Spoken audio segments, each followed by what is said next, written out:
पंजाब में अकाली दल और बसपा का हुआ गठबंधन। 97 सीटों पर अकाली तो 20 सीटों पर लड़ेगी बीएसपी। नमस्कार, आपका स्वागत है। 2022 का विधानसभा चुनाव नजदीक आ रहा है।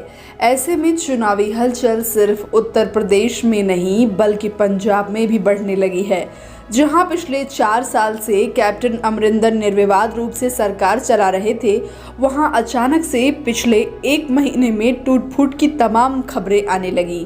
कैप्टन और सिद्धू के बीच मनमुटाव तो पहले से जगजाहिर था, मगर कांग्रेस के केंद्रीय नेतृत्व ने जब 25 विधायकों को दिल्ली बुलाकर अलग से बैठकें की तो इस बात पर मुहर लगी कि पंजाब सरकार में सब कुछ ठीक नहीं है। ठीक उसी तरह जैसे उत्तर प्रदेश में योगी सरकार के अंदर बेचैनी है। इसी मौके का फायदा उठाते हुए तेजी से सक्रिय हुए विपक्ष ने चुनावी दांव खेलने शुरू कर दिए हैं। लंबे समय से बसपा से गठबंधन करने की इच्छुक अकाली दल ने बातचीत को गति दी थी और अब बसपा प्रमुख मायावती से हामी भरवा लिया।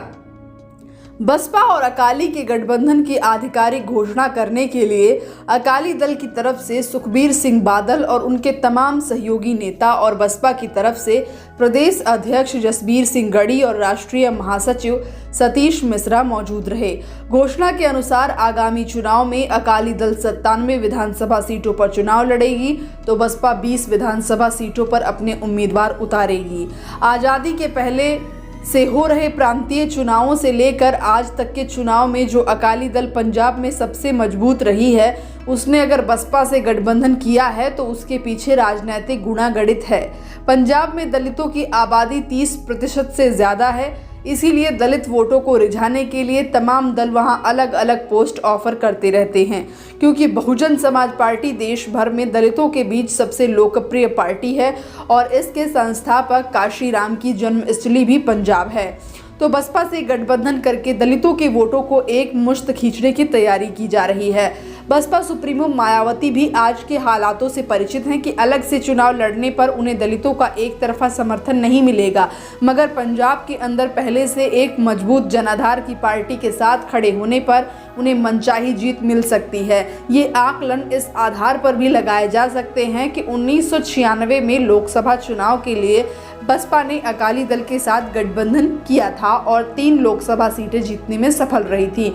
आंकड़े बताते हैं कि अगर 2019 में भी ऐसा किया गया होता तब भी बसपा कम से कम 3 लोकसभा सीटें जीत सकती थी, क्योंकि सभी बड़े दलों से अलग होकर एक नए फ्रंट से चुनाव लड़ने पर भी बसपा को औसतन हर सीट पर 1.5 लाख से ज्यादा वोट मिले, जो इस राज्य में कांग्रेस और अकाली प्लस के बाद किसी दल का बेहतरीन प्रदर्शन था। गौरतलब है कि नए कृषि कानूनों की वजह से अकाली दल ने भाजपा से गठबंधन तोड़ दिया है और हरसिमरत कौर बादल ने केंद्रीय मंत्रिमंडल से इस्तीफा दे दिया है। इसके साथ ही भारतीय जनता पार्टी को पंजाब की राजनीति से लगभग विलुप्त कर दिया गया है।